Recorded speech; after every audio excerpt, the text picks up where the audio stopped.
Welcome to Real, Brave, and Unstoppable. Here, you'll hear stories and inspiration about showing up in the world authentically and having the courage to create the life you want. I'm your host, Courtney Rivard. I'm a mom, recovering engineer, lover of the outdoors, and professional life coach. I help smart women just like you live happier lives full of purpose and joy by empowering them to love who they are, get unstuck, and take action toward creating the life they dream of. In other words, I help them be real, brave, and unstoppable. It is possible, and you can do it too. Now sit back, relax, and enjoy the show. Hey friends, and welcome back to Real, Brave, and Unstoppable. This is Thanksgiving week. It's crazy, right? I feel like I'm always commenting on how fast time goes, but seriously, people, it is crazy. I can't believe my daughter's going to be 13 in just over a week. It's crazy. My gosh. My son is about to graduate from college. My daughter's going to be 13. Oh, do I ever feel old? But in the spirit of Thanksgiving, I'm super grateful for being old and all the great things that come along with aging, right? We have to look at the positives there, right? Never mind the fact that when I run, my hip joints hurt, but it's all good, right? I always love Thanksgiving. It's one of my favorite holidays just because it's low key. It feels low key. We still kind of get to celebrate with people, although my partner and I usually end up just being by ourselves or kids with the kids, but still, it's just a low key holiday. We get to celebrate with good food and good wine and watch some football and just kind of chill out and just focus on what we're grateful for. So this year, my kids, we alternate Thanksgiving with their dad and I. And so this year they're with me and then they're with their dad over the weekend. And my partner and I are going to Key West for a long weekend. So I've never been there before. So I'm super excited to go and just, first of all, just have a vacation, to just chill out and have fun. Looking forward to that. And I've never been to Key West. So it'll be fun to experience that. And we're flying on Black Friday. So funny. Does anyone go out and do the in-person shopping anymore on Black Friday? I mean, I'm sure some of you do. I'm not one of those people, but just the sort of approach of Black Friday reminds me of the hustle and bustle of the holidays. And normally I try to have some shopping done before Thanksgiving, and I have nothing done. I don't even know, and nothing. I mean, we celebrate Christmas, but we keep it pretty simple in my family, which I love. Simplicity is one of my values, but still, there's stuff to get done. And I don't know, I feel like even if there isn't really that much to get done, I feel like just because it's the holidays, in my head or in our heads, we kind of just feel like there should be a lot of things to get done. So that's a good segue into our topic for today is busyness. I was coaching somebody last week about just her schedule and how much stuff she has on her plate, and really starting to look at do you want all that stuff on your plate, and what things do you need to keep there and what things could go, sort of looking at values and what's really important to you to help you decide. And it was really difficult for her to narrow those things down. And so I thought, it's a great topic for this time of the year, just being busy and kind of what impact it has on your life. Is it, positive, negative? What can you do to sort of mitigate some of the stress that comes with being busy? Is it a habit? All the things. So it's interesting because I feel like today, in today's society, busyness is just kind of the way. But humans haven't always been busy. For thousands of years, humans lived in societies where time just wasn't really, it was really fluid. It was measured by the sun rises, the sun sets, the seasons pass. It was a very agricultural based societies. So the day-to-day timing didn't matter as much. It's the environment told the people, what needed to get done. Timelines and hours didn't really matter so much. So a funny thing about being busy is I really feel like society really values that. The busier we are, the more productive we are, the more successful we feel better about ourselves. Like busy can be a badge of honor. Like I'm important. I have all these things to do. Look at me. I'm getting all these things done. I'm so productive.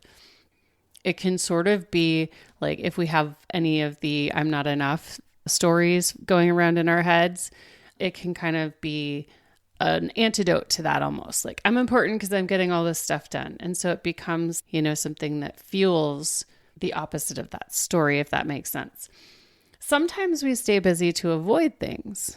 Maybe we want to avoid conflict. We want to avoid an argument with our partner.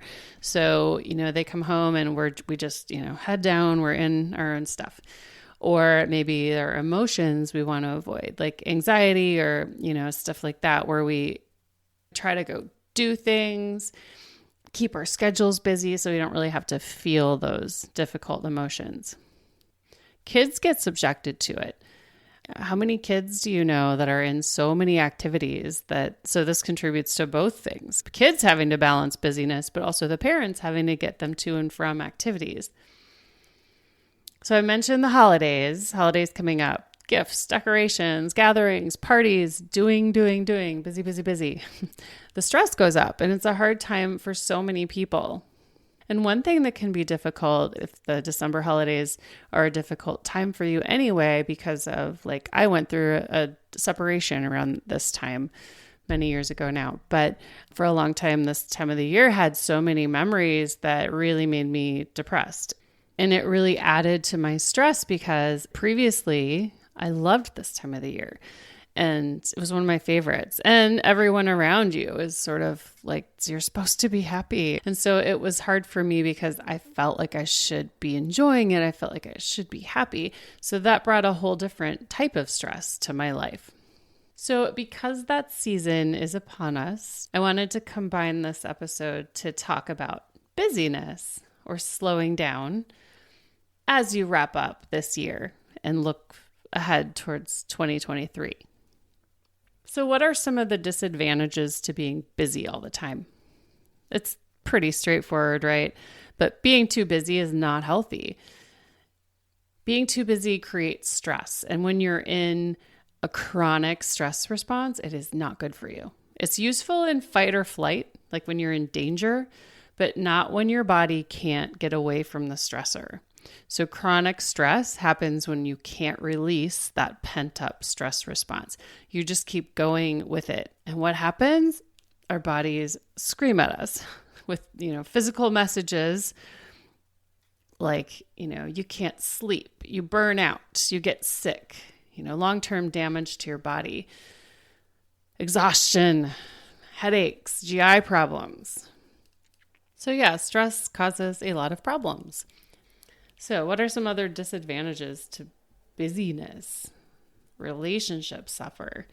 If we're so busy, we're not present even when we're physically present, and our relationships we can lose connection.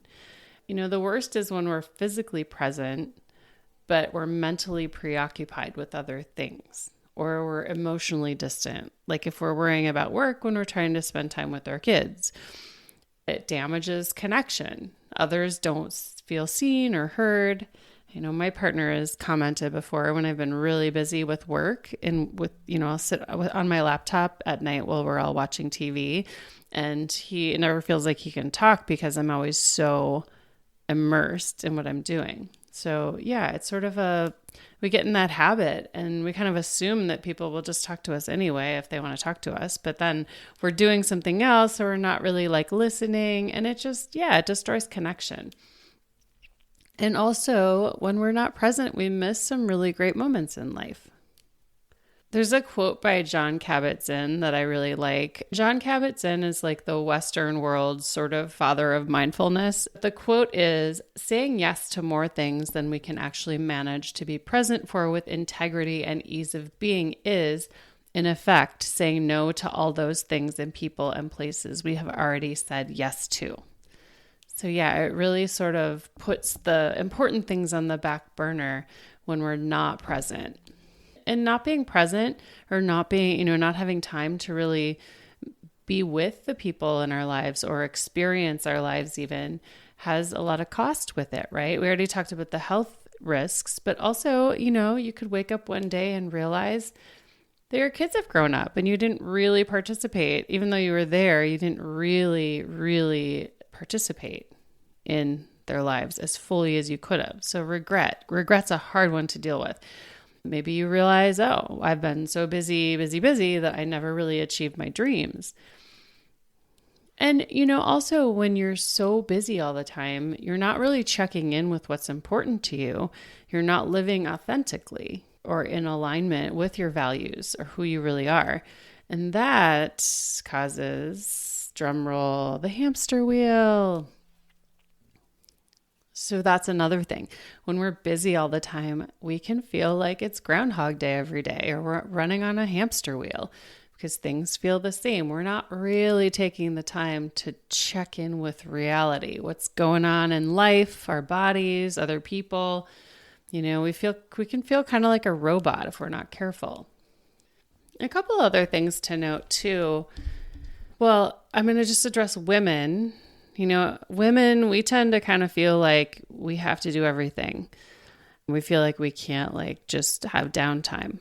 That's sort of like a broad generalization, but typically that's pretty common. It's really hard for women to just spend time on ourselves. There's always somebody to care for, or, we're caring, conscientious, nurturing. There's always something on our minds. And high achieving women too, or maybe even if you don't consider yourself a high achieving woman, but not knowing how to shut off your mind, have to be busy. Can't relax and just be, because you have a story that being busy, doing the things, that means something important. And actually, busy can also be like a subconscious attempt to define ourselves when you're not really sure who we are. Like busyness and success, that relationship. I'm busy. If I'm busy and I get all these things done, I'm a successful person. Where, success might not, in the form that you're equating it to a value, it might not actually be a value to you. So it's really important to get present and really ask yourself what is important in your life. And I'm busy can actually also be a habit. A lot of people complain about being busy, too busy. I don't have time for this, but don't do anything about it.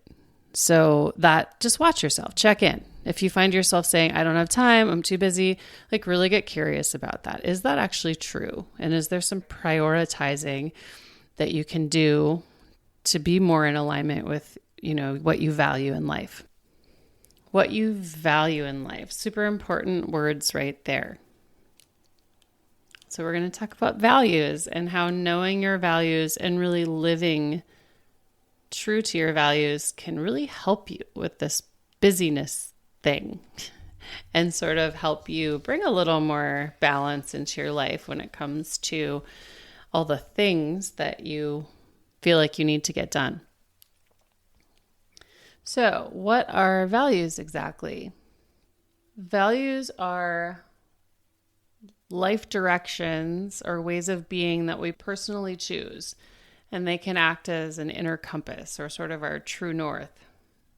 They help us identify what's important to us and then act on it rather than just being reactive and following our thoughts and feelings at any time. Let's face it, we all have a lot of responsibilities. We've got work, we've got family, we've got, other relationships, we've got, fun, all the things that add up, right? And in our day-to-day life, with all those demands, it's really easy for things to just pile up and for us to lose sight of what is really important.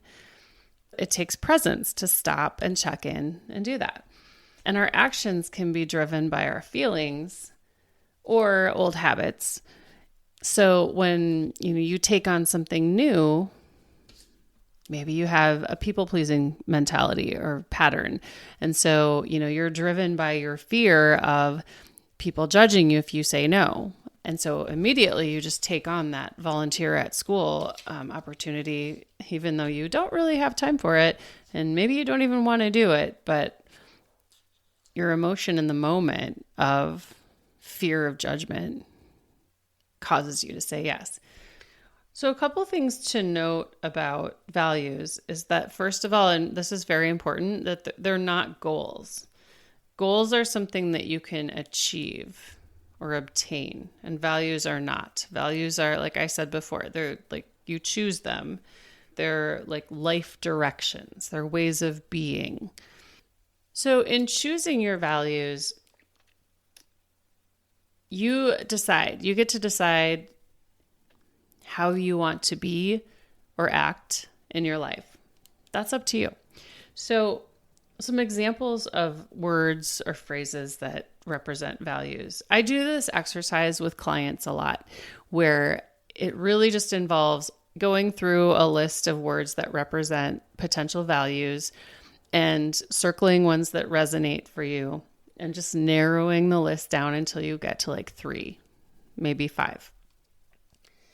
And there are other ways to do it too that sort of, ask you to go a little deeper and answer some deeper questions. But I usually start there with that list. Usually people can kind of come to them that way. But some examples of values might be like curious or family focused or, energetic, resilience, maybe kindness. So those are some examples. And then to take it a step further, sometimes it can be helpful to look at values in different contexts, different like areas of your life, because they might not all like translate. Like, a value in family might not translate to a value in health and wellness, health and fitness. Other areas of life you can consider are your career, relationships, finances, things like that. You can kind of break it down if that's helpful. But the idea is that you want to have like some words or phrases that really sum up what's important to you in your life. So for example, if one of your values is presence or mindful presence or, being present, and you find yourself every night after dinner sitting on the couch, scrolling through Facebook, just kind of mindlessly numbing out, and your kids are trying to get your attention and they're talking to you, but you're not really hearing what they're saying,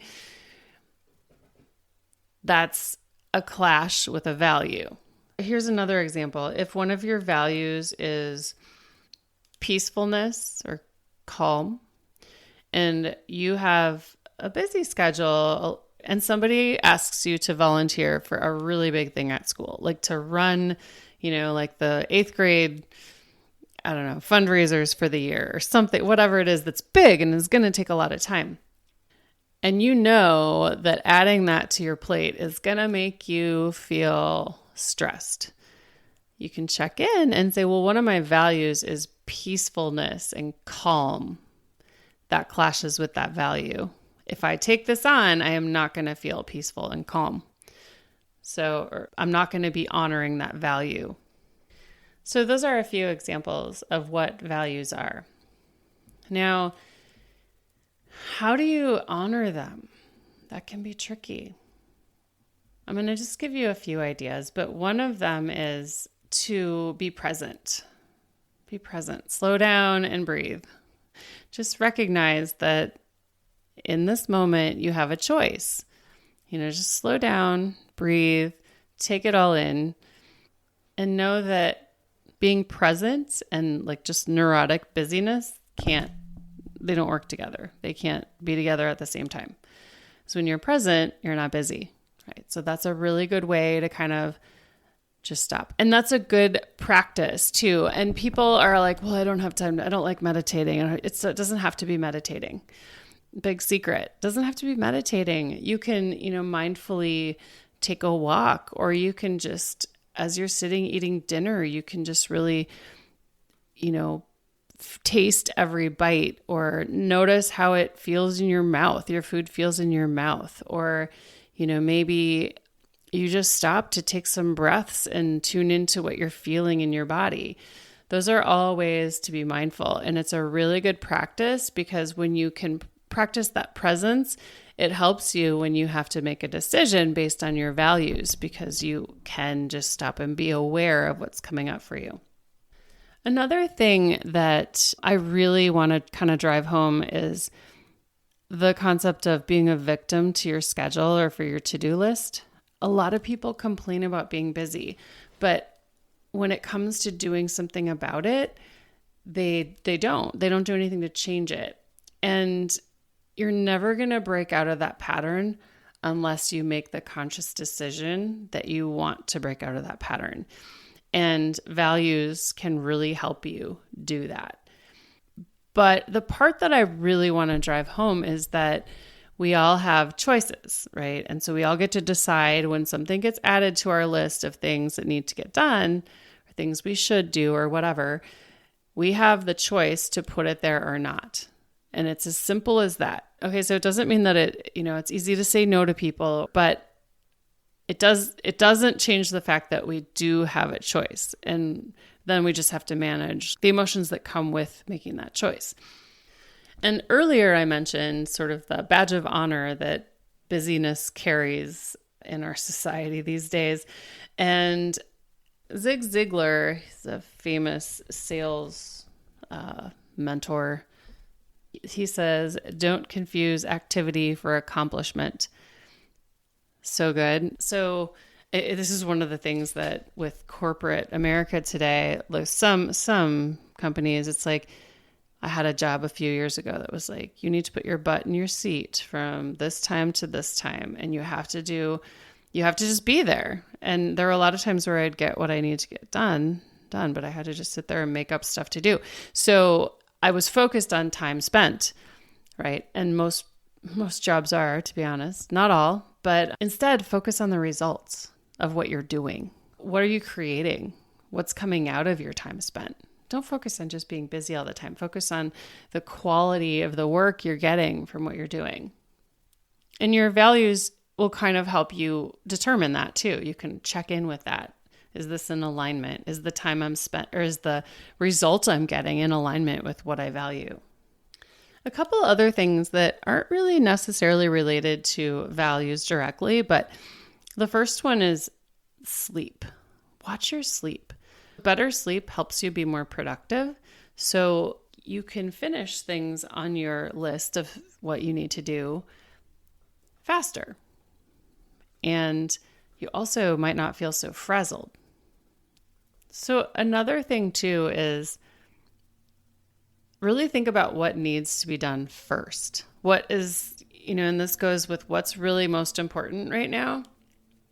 And I also want to be clear that, sure, there are some things that get added to our list that, need to get done. They're responsibility. But that also ties into a value. So for example, if at work you have something on your to-do list that has to get done, chances are, you value job security or you value your job. So doing it is going to be important to you because of that. But do what you need to do first. Don't put pressure on yourself to respond to everyone right away unless it's an emergency. It can wait. I read somewhere, this is so good. Your inbox is a to-do list for other people, not yourself. And I don't know about you, but your email inbox can for me at least, lead me down rabbit holes of unimportant tasks. So, even limiting checking your email is a good thing to do. That's tough, but it's a good idea. Focus on what the next right thing to do is. And,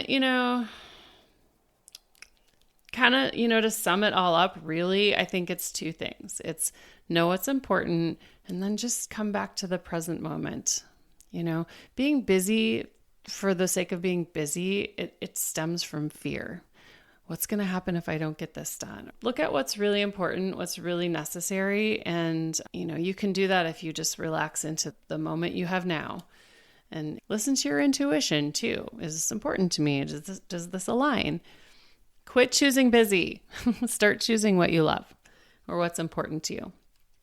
And then just a couple of practical things for you to think about, like exercise type things to do. Again, do the values exercise. If you want to, I have a worksheet. If you want it, just email me. I can send it to you. And then I read something by a gentleman named Mark Wittmann, I think probably because he's a German psychologist, about time and self being intertwined. He said the more you give yourself the gift of time, the better you get to know yourself. And the better you get to know yourself, now this is my own inference here, but the better you get to know yourself, the better you know what's important to you. So that's kind of important too, is just to make sure you do give yourself some time to know yourself and to be with yourself. I mentioned mindfulness practice. It's really a good idea to have some kind of mindfulness practice, and it doesn't have to be complicated. It just gives you a chance to sit and observe what is happening around you in your body, in your emotions, in your thoughts. Just observe what happens. And actually, a great idea is when you have the urge to just do things, be busy, just stop and notice what's going on. Is being busy a way of coping with something? What emotions are coming up to cause you to want to be busy? Another thing with mindfulness is really make a point to be present with the people in your life. Make a point that when they're talking to you that you listen. And, if you're really in the middle of something, you can stop and say, hey, I need to finish this. And I want to be able to hear you fully. So just give me 5 minutes. You can do that. And if they have an emergency, they'll let you know, and that's up to them, right? And then finally, go through your list of things you need to do, your monstrous to-do list, and ask yourself, does it really need to get done? And why? If so, why? Why does it need to get done? And does it really need to get done now? And if so, why does it really need to get done now? And also look at cost benefits. What's the cost of doing it for you? What's the benefit of doing it?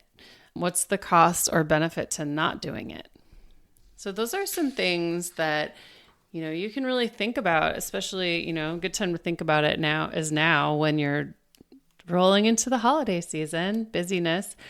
And, this practice of being present, mindfulness, knowing what's important to you is also it's a good time to practice it, because in the new year, everybody makes their New Year's goals or resolutions or whatever. And presence, mindfulness, knowing what's important to you is going to set you up for the next thing I'm going to bring to you, which is in January, a free 5-day challenge around setting soulful goals. I did this challenge last year, and I'm also going to be offering a group program where, we'll do that work together. We'll meet weekly. We'll have accountability and support and fun while we set goals that are based on what's really important to us, our values and how we want to feel also.